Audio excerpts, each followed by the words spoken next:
એ કેસરીના ગર્ભથી એક પુત્રનો જન્મ થયો કે જેમનું નામ હતું અસમંજસ. આ અસમંજસ એ યોગ ભ્રષ્ટ આત્મા હતા. એમને ભગવાન સિવાય બીજું કાંઈ દેખાતું જ નહોતું. એટલે આ અસમંજસને બીજી બધી મોહ માયામાં ફસાવું ગમતું નહોતું. તો એ શું કરતા?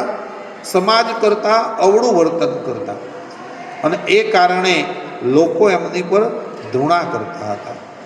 એમણે અનેક બાળકોને પણ મારવા લાગ્યા. ઘણા બાળકને નદીમાં ફેંકી દીધા. આ બધા કૃત્ય કર્યા. બાળકોના માતા પિતાએ સગરને ફરિયાદ કરી તો સગર રાજાએ ઠપકો આપ્યો અને છેવટે તે અસમંજસ ભગવાનનું ધ્યાન કરવા લાગ્યા અને જે બાળકોને નદીમાં ફેંક્યા હતા એમને જીવતા કરી પાછા આપ્યા અને જંગલની અંદર ચાલ્યા ગયા. તે અસમંજસની ઘરે અંશુમાન નામના પુત્ર થયા. અંશુમાનની ઘરે આ બધાએ જે પુત્રો થયા ને એ દરેકે પેલા 60,000 પિતૃઓના મોક્ષ માટે થઈ કંઈક ના કંઈક તપશ્ચર્યા કરી. અંશુમાન કપિલ ભગવાનના આશ્રમમાં ગયા. કપિલ મુનિને વંદન કર્યા કે હે મુનિ, અમારા દાદાઓની પણ જે ભૂલ થઈ હોય એને માફ કરો અને આનું શું નિવારણ છે એ તમે બતાવો. કપિલ મુનિએ કહ્યું કે આ ઘોડો તમે લઈ જાઓ, પહેલો તો અશ્વમેધ યજ્ઞ પૂરો કરી દો અને બીજા નંબરમાં તમે માં ગંગાને પ્રાર્થના કરો.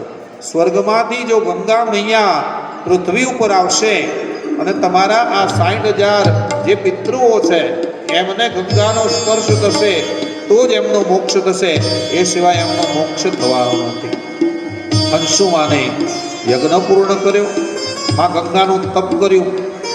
એક પેઢીએ તપ કર્યું, માં ગંગા પ્રસન્ન થયા નહીં. ત્યારબાદ દિલીપ રાજા થયા. આ દિલીપે પણ માં ગંગાનું તપ કર્યું પણ માં ગંગા પ્રસન્ન ન થયા નહીં. દિલીપની ઘરે આજે રાજા ભગીરથ થયા છે. ભગીરથે પણ પોતાના દાદા પરદાદાની જેમ માં ગંગાનું તપ કર્યું છે.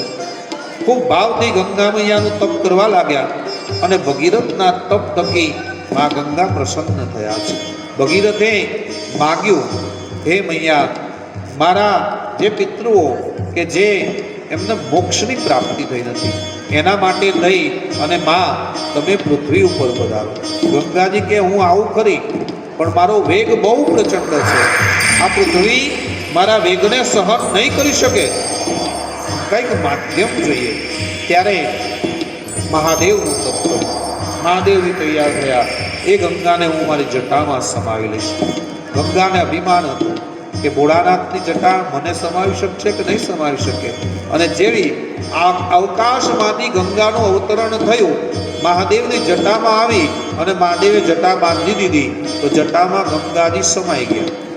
હવે એક ટીપું પણ બહાર આવતું નથી.